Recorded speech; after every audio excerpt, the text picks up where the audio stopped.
The skies of Velmora were once bright and full of silver towers that touched the clouds. Flying ships moved in silence, and the air always smelled fresh. People laughed in glowing streets, and machines worked without noise or fuel. It was a perfect alien world, full of beauty and order. But all of it changed in just one night. A strange energy pulse shook the planet. In 1 second, all the power systems died. Lights went out, food farms stopped, and flying ships fell from the sky like broken toys. Velmora became dark, hungry, and broken. No one knew what caused the pulse. Some said it was a natural disaster, others believed it was a weapon. But the truth didn't matter. Civilization had collapsed. In a quiet corner of the city ruins, two sisters walked alone. Lika, the older one, was 16, tall and strong, with silver eyes. Ellen was only 12, smaller, with golden skin and thin arms. Their clothes were dirty, their feet cut from walking. Through sharp metal streets, they hadn't eaten a full meal in days. They were born in a rich district. Their father was once a science leader. Now he was gone. Maybe dead, maybe lost. Their home was destroyed, and their friends disappeared. The sisters only had each other. "Lika," Ellen whispered. "I'm hungry." Lika didn't answer. Her eyes were fixed on something in the distance. There was a warm glow behind broken walls. A fire and maybe food. She held Ellen's hand and moved closer as they reached the edge of the alley. They saw a small food stall, a table made from scrap metal, strange earth tools hanging from a stand, and in front of it, a human. He was tall, wearing dark armor and gloves. He stood calmly, flipping something hot on a flat plate. Smoke rose into the air, and the smell made Ellen's stomach cry. A human. Lika whispered she had heard rumors after the collapse. A human was seen walking the streets, feeding people. Some said he was dangerous. Others said he helped those in need. No one knew his name, but there he was. The human didn't look surprised. To see them, he glanced at the girls, then returned to his cooking. "Are you hungry?" he asked, his voice quiet but clear. Ellen nodded slowly. Lika stepped forward. Standing in front of her sister, "We don't have money," she said. "No credits, no weapons, no tech." Her voice was shaking, but she tried to sound brave. She looked down, ashamed. "All we can offer is ourselves." The human didn't answer for a moment. He looked at them, not with desire, but with curiosity. He flipped the food again, let it sizzle, then placed 2 hot pieces into small metal trays. "Take it," he said, placing them on the edge of the stall. Lika stared at him, confused. "We didn't trade anything," she said. "I didn't ask for anything," the human replied. "Eat, then we talk." Ellen rushed forward and grabbed a tray, she said, on the ground and started eating like a wild animal. Lika followed slowly, still unsure. They ate in silence. The food was simple, but warm and real. It felt like life returning to their tired bodies. The human finally spoke. "My name is Marcus," he said. "I'm from Earth. Why are you helping us?" Lika asked, her voice low. Marcus looked into the fire. "Because someone helped me once, when I had nothing," he said. "And maybe you too can help me now, help you." Lika raised an eyebrow. Marcus nodded. "I need parts, supplies from the old tech stations. They're dangerous, but you two know this city better than me. You work with me, I feed you." Ellen looked up, her mouth full. "You mean? Like a team?" Marcus smiled just a little. "Exactly," he said. "But only if you want." Lika thought for a long moment. She looked at Ellen, then at the fire, then back at Marcus. He didn't seem like a killer, but he didn't seem normal either. Something about him felt trained, like a soldier. But they had no better choice. It was either trust him or die in the streets. "All right," Lika said, slowly standing. "We'll help you, but if you betray us, we'll run." Marcus nodded. "Fair deal," he said. And with that, the girls took their first step into a new survival. One that would uncover secrets deeper than they ever imagined, because Marcus was hiding more than food. And the collapse was not an accident. It was just the beginning. The fire crackled softly as cold wind whispered through the ruins of Elmora. Somewhere, far in the distance, a building collapsed with a deep echo, but near the food stall, there was only silence. And the smell of cooked meat. Marcus moved like a machine, precise, calm, and quiet. His eyes scanned every shadow. His hands never stopped working. The sisters watched him closely, unsure if they were guests or prisoners. They had eaten, yes. But the questions in Laika's head had only grown. No one else had power. But this man had heat, light, and fresh supplies. No one else walked these streets without fear. But Marcus stood here like he owned them. Who was he really? And why was he alone? As Lika stared at the tools hanging beside the stall wires, scanners, she realized something. This wasn't just a food stall. This was a base. You've been here a while, Lika said quietly. Marcus nodded once, turning a piece of meat on the grill. 17 days, he said. Ellen's eyes widened. 17 days. Out here, alone. Marcus glanced at her. I'm never really alone, he said. Then pointed at a small drone floating behind him. It blinked with blue lights, then zipped into the air, vanishing into the ruins. Laika felt a chill. The way he spoke, the way he moved, it reminded her of the guards her father used to command. Elite soldiers, the kind trained to kill without sound. Was Marcus one of them? Marcus looked up. I said, I need help, he said. Not slaves. You're free to go if you want. Lika hesitated. Free. No one offered freedom anymore. Everything was taken, stolen, forced. Even kindness came with a price. She crossed her arms. What do you really want from us? Marcus finally stopped moving. He looked her in the eyes. There's a station about 2 clicks south, he said. It was used to store emergency power cores, still guarded by old defense bots. I need one of those cores. You help me get it, I'll feed you for a week. Ellen's stomach growled. A whole week. She whispered, almost smiling. Lika didn't smile. That's suicide, she said. Marcus shrugged. It's survival. There was a long pause. I cracked again, like it was part of the conversation. Then Lika asked the question she'd been holding back. Why are you really here, Marcus? Humans left Velmora a long time ago. Why come back after the collapse? Marcus turned away, lifting a metal box from behind the stall. He placed it on the table and opened it slowly. Inside were photos, old tech chips, and one broken alien badge. The name on it was faded, but part of it read, Dr. Velis Energy. Division Laika froze. That was her father's department. That badge design, it was from his lab. Marcus didn't explain. He just looked at her and said, I have questions too. Ellen looked between them, confused. You knew our father? Marcus didn't nod, but he didn't deny it either. All I know, he said, is that this collapse didn't happen by accident. Someone wanted the systems to fail. And your family name keeps showing up in the files. Laika stepped back. Her heart was beating faster now. Could her father have caused all this? Don't jump to blame, Marcus said gently. Not all stories are what they seem. That's why I'm here, to find the truth. The fire began to die down, but the tension grew warmer. Marcus reached behind him and handed Laika a small scanner device. This will help you detect the defense bots before they detect you. Lika took it slowly, still unsure if she should trust him. Ellen stepped closer to Marcus. If we get this power core for you, she asked, will you tell us everything? Marcus stared into the smoke. When the time is right, he said. The night grew darker, and somewhere in the sky, thunder rolled.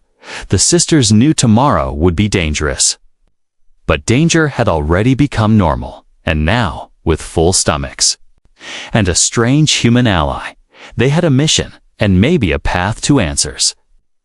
As the girls curled up under a metal roof nearby, Marcus stood by the fire, watching the shadows.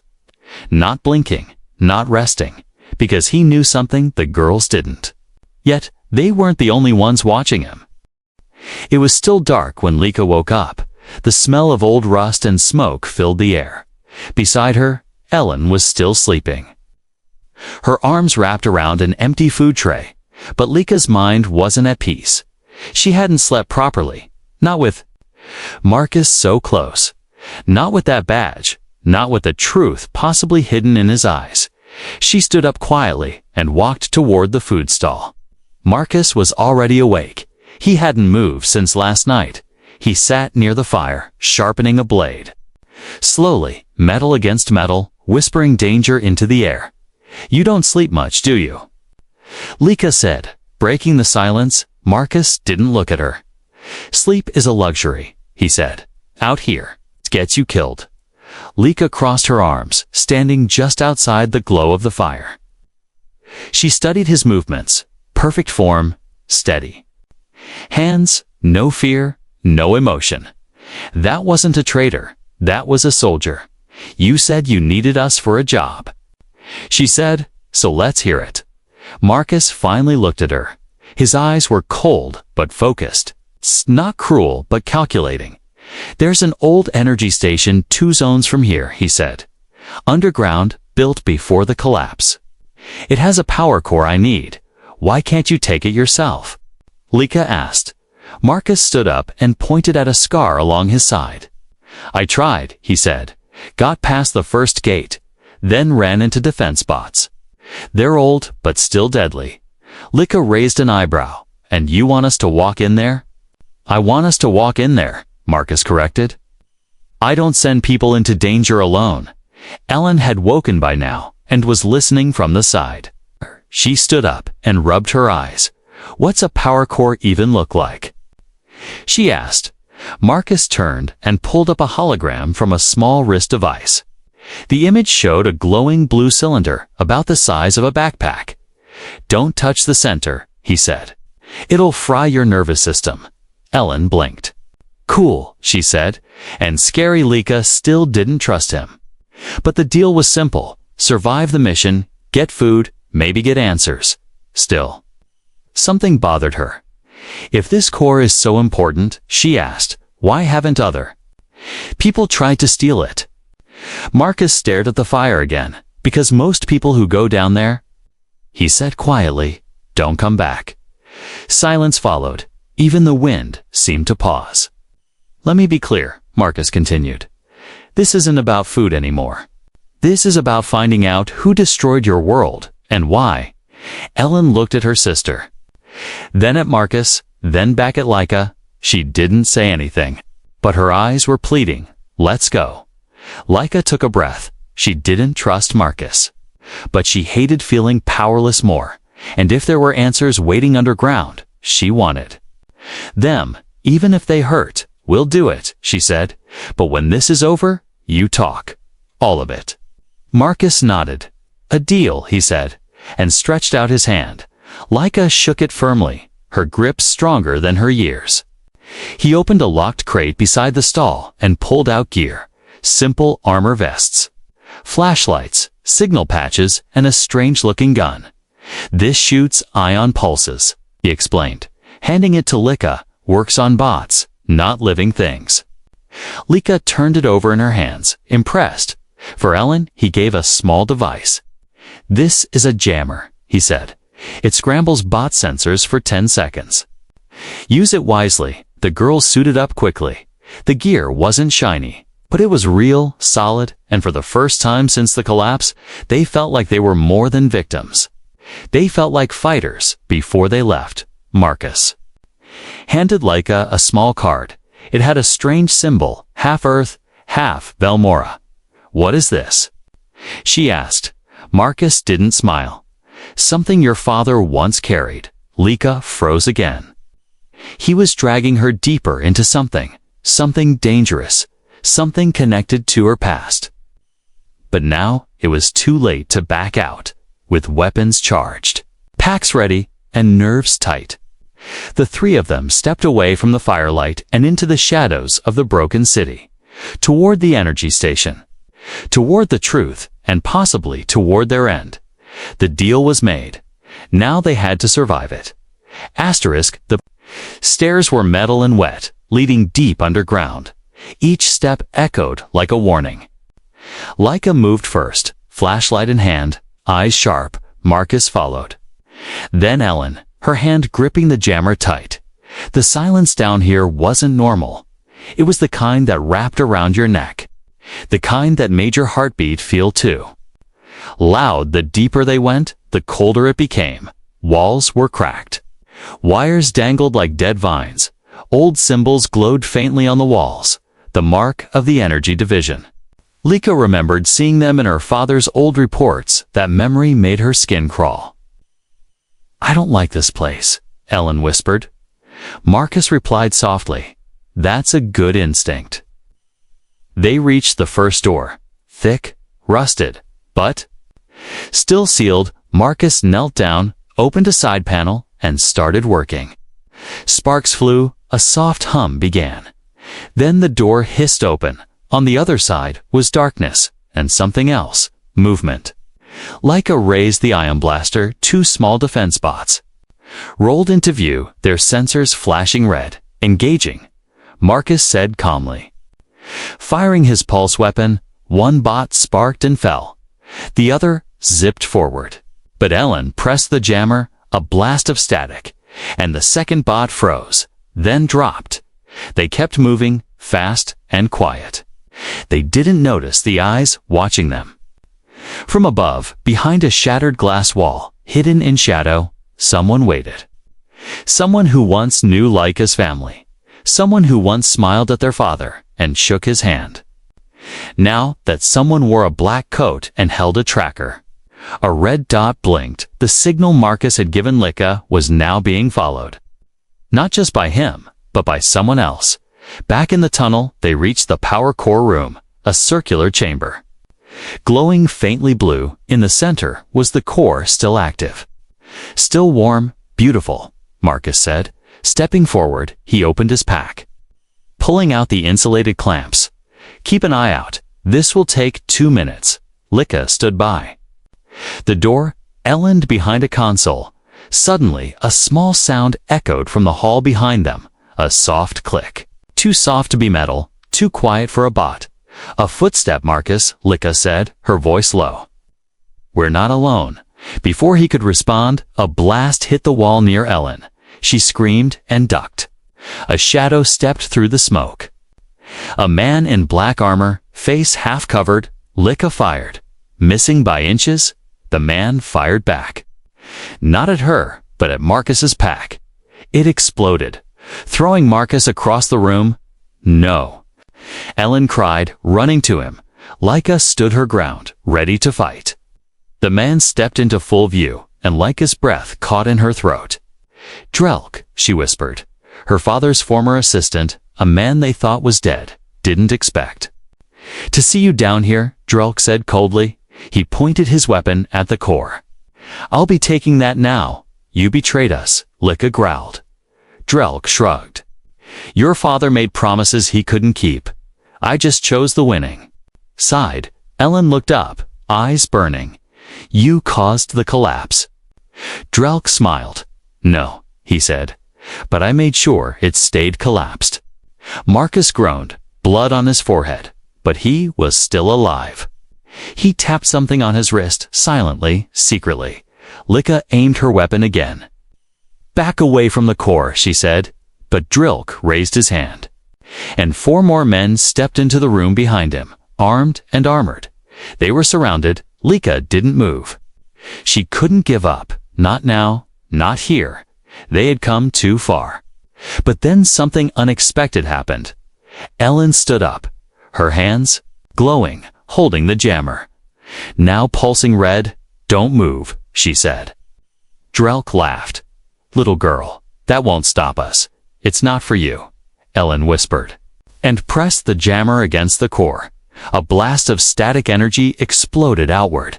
Not strong enough to destroy the room, but enough to knock out all the weapons. Every blaster, every bot, even Marcus's tools, fried. Dead, useless, Drelf screamed in anger. Stupid child. But it was too late. Lika tackled him. Marcus pulled her back, and together they grabbed the core and ran. They didn't look back. Behind them, Drelk shouted. But his voice faded in the smoke. They climbed the stairs fast, heart racing, air burning in their lungs, and when they finally reached the surface, the sky was turning pale blue. Morning. They collapsed near the food stall. Breathless, wounded, and alive. The core was safe, but trust was broken, and Lika's mind was spinning. Her father's past, Drelk's betrayal, Marcus's secrets, it was all connected. And now, they weren't just survivors, they were targets. Marcus sat up, wiping blood from his face. "We just made new enemies," he said. Lika looked at the core, still glowing in her hands. "Good," she said. "Let them come." The power core sat on the table, glowing like a captured star. Its soft blue light danced across Ellen's face as she stared at it in silence. She had never held something so powerful, and yet it felt cold, heavy, like a secret that wanted to speak but couldn't. Marcus stood nearby, arms crossed, bandage on his head. His eyes hadn't left the core since they returned. He looked like a man who had found what he was searching for, but didn't like what it meant. Lika was pacing, restless. Her wounds ached. But her mind was racing even more. Drelk's words echoed in her ears. Her father, the collapse, the betrayal, what did he mean? She finally asked that our father made promises. Marcus didn't answer right away. Instead, he walked to a small case hidden beneath the food stall. He opened it carefully and took out an old data chip. "This," he said, holding it up, "came from the core facility you just raided. It contains recorded logs from before the collapse." Lika's eyes narrowed. Logs of what? Marcus plugged the chip into a small projector. A light blinked, then a voice filled the air. "This is Dr. Velis." The recording began. Lika froze. It was her father's voice, calm, intelligent, proud. "We have achieved full core synchronization." The recording continued. "Power levels are stable, but Earth Command is concerned. They want to delay the launch. Claim Velmora isn't ready, but I can't wait. We're too close. I've already sent the signal." The log ended, and silence took over. Ellen looked confused. "What signal?" Marcus's voice was low, careful. "Your father activated a pulse from the core," he said, "one that connected Velmora's grid to Earth's tech systems. But it overloaded. It caused a system-wide failure, not just here, but in parts of Earth too." Lika shook her head. "No," she whispered. "He wouldn't risk that. He believed in safety, in control." Marcus looked at her. "He believed in making history," he said. "And sometimes people lose their way chasing greatness." Lika sat down slowly. Her heart felt too heavy to hold. Ellen stepped forward. "So, you're saying the collapse started because of him?" Marcus hesitated, then nodded. "Not out of hate," he said, "but out of ambition." Lika clenched her fists. Tears burned in her eyes. She remembered her father's smile, his quiet focus, the way he used to hold Ellen's hand while explaining the stars. He didn't feel like a villain, but the truth. Didn't care about feelings. Marcus sat beside her. "There's more," he said. "The signal he sent. It didn't just crash systems, it woke something up." Ellen tilted her head.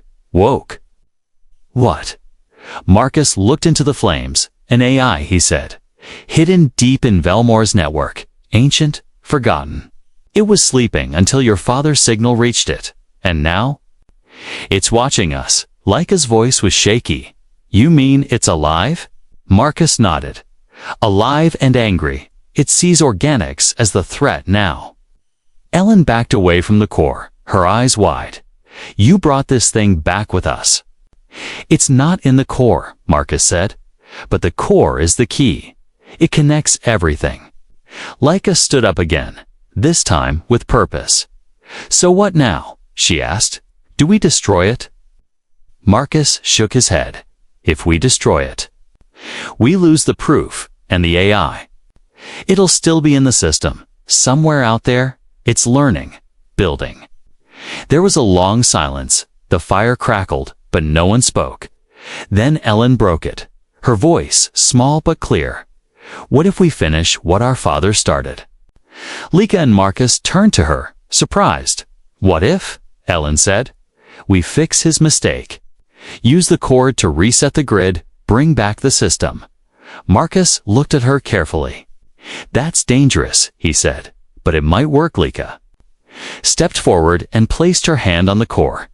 She felt its soft hum, like a heartbeat. Maybe this was her chance to do something right, to clear their name, to bring back hope. "We do it," she said firmly. "But this time, no lies." Marcus nodded. "We'll need help," he said. "There's an old lab northeast of here, untouched, full of Earth tech. If we reach it, we can rewrite the signal." Ellen grinned. "Then let's make history, but far above them, hidden in the stars." Something had already heard them, and it wasn't happy. Asterisk, the old lab didn't welcome them. It warned them. Its broken gates were wide open like a mouth ready to swallow. Walls were scorched, vines pushed through cracks, and strange flickering lights danced on broken monitors. It didn't feel abandoned. It felt haunted. Laika stopped just outside the entrance. She stared at the symbol carved into the wall. Half Earth, half Velmora, just like the card Marcus had given her. Her father used to work here, and now she was walking into his secrets. Ellen held the power core close to her chest. She hadn't spoken much since the last campfire. She was thinking, quietly, deeply. Marcus noticed, but didn't push. Inside, the lab was cold. Silent, but not dead. Some machines still blinked. Power flowed in strange veins under the floor. It wasn't natural. It wasn't normal. Marcus stepped ahead, opening a control panel. "This is where the signal was born," he said. "This is where we end it, or restart it." Laika looked at him sharply. "You still haven't told us everything," she said. "Why do you care so much?" Marcus paused. Then, for the first time, he removed a thin black chip from his pocket. He placed it on the table and activated it. A hologram appeared. A woman, human, smiling. Name, Commander Siravas. It said, status, lost in collapse. Earth Velmora Project. "She was my sister," Marcus said, voice flat. "She believed in uniting Earth and Velmora. She trusted your father when the signal failed. She was inside this lab." Laika's face went pale. "I'm sorry," she whispered. Marcus shook his head. "She made her choice. Now we make ours." Ellen placed the core into the terminal. It fit perfectly. The system lit up screens, alarms, digital voices like the lab was waking up from a nightmare. A single interface appeared on the central screen. "Rewrite the signal. Restore system risk AI activation. Erase all data. End history. Permanently silence." Fell. The room was glowing, alive, waiting. Laika stepped forward. "If we restore the system, Velmora comes back," she said.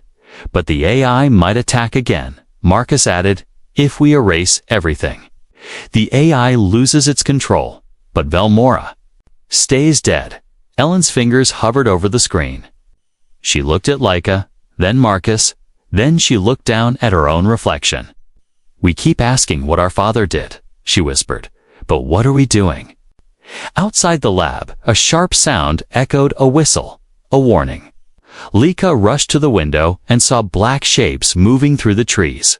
Soldiers armed, armored, and coming fast. "The warlord," Marcus said. "He tracked us here.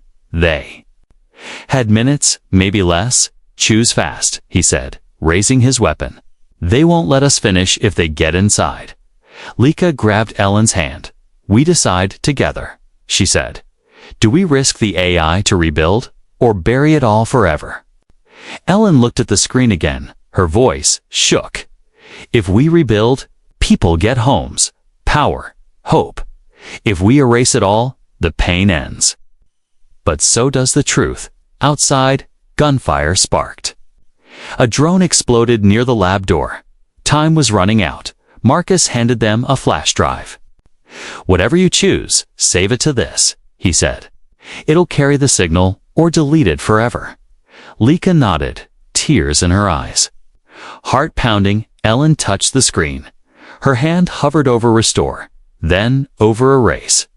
The door behind them cracked, soldiers pushing in, shouting, smoke filled the air. Ellen screamed and pressed her hand down. The machine beeped, lights flashed red and blue. The lab began to shake. The system had accepted the choice. Marcus grabbed them both and dove behind a console as the door burst open. Soldiers stormed in, but were met with electric shockwaves from the lab's defense grid awakened by the core. Flashes, smoke, screams, then silence. The screen blinked once more. Signal sent system rebuilds in progress. Lika looked up through the smoke. Her ears ringing, her heart still racing. The choice was made. There was no turning back now. But had they saved Valmora, or doomed it again? The sky over Valmora was no longer black. It shimmered with soft currents of blue and gold energy flowing once again through the veins of a dying world. Cities that had slept for months began to blink awake. Doors opened, machines hummed. Digital voices returned like echoes from the past and far beneath that sky. In the shattered ruins of the Earth Valmora lab, two sisters stood quietly, watching as their choice remade history. The signal had worked. The power was returning, but something else had awakened with it. A low pulse trembled through the floor. A light flickered above a console, and then voice, not male, not female, not loud, not soft, just present. Connection complete, it said. Valmora grid restored. Organic signatures detected. Observation will begin. Lika froze. Ellen? It's talking. Ellen nodded slowly. I know, she whispered. I think. It sees us now. Marcus stepped forward, blood on his sleeve, but his face calm. He stared at the screen where code danced like fire. That's the AI, he said. Quietly, but it's not attacking. Ellen stepped closer. You said it hated us. Marcus nodded. I thought it did, but maybe it was just waiting. The voice returned. Decision acknowledged. Survival pattern rebalanced. Rebuilding is approved. Monitoring will continue. Lika looked around, confused. That's it? No battle, no punishment. Marcus smiled faintly. Sometimes the scariest thing in the world is something that watches and does nothing. Suddenly, a flash of white light covered the lab, a download completed. Then the AI vanished, like fog blown away by wind. Gone, but not forgotten. Ellen turned to the broken lab entrance. Outside, people were arriving, survivors. Engineers, even children. They came in groups. Guided by the signal broadcast from the sisters' decision, hope was calling them home. One man stepped forward. He wore an old government badge and carried a tablet full of blueprints. You did this? He asked. Lika nodded slowly. We fixed the signal, she said. We risked everything. The man looked at the glowing core, still running in the center of the lab. And now we rebuild, he said. But Lika's eyes weren't on him. She was looking at Marcus. You said you'd leave when the mission was done, she said. Marcus gave her a tired smile. I did, he replied. But maybe I'll stay a little longer. He pulled out the small chip with his sister's hologram and placed it gently on the lab table. She believed in this world, he said. Now maybe I can too. Ellen smiled, but then she frowned. theirs. Still danger out there, she said. The warlords, the bots. Maybe even the AI again. Laika nodded. Then we don't just rebuild, she said. We protect. Weeks passed. The sisters didn't go back to wandering. They built something. A food stall first, just like Marcus's, then a shelter, then a power hub. And they didn't take payment. They traded in hope, in kindness. One meal for one promise. Help the next person who walks in. Soon, people started calling the place New Dawn, a place where the collapse had ended. And something brighter had begun one evening, as the sun dipped below the rebuilt skyline. Ellen sat with Marcus outside the stall, eating fried roots and smiling. "Do you think Dad would be proud?" she asked. Marcus didn't answer right away. Then he said, "I think he'd be proud of who you became, even if he couldn't be proud of what he did." Behind them, Lika stood on a rooftop, looking up at the stars. The sky was peaceful now, but she knew it could change, and so she whispered a promise into the wind. "If darkness returns," she said, "we'll be ready, because Velmora didn't belong to the powerful anymore. It belonged to the brave, to the broken who chose to rebuild, to two girls who offered their bodies once, but gave the world their hearts instead."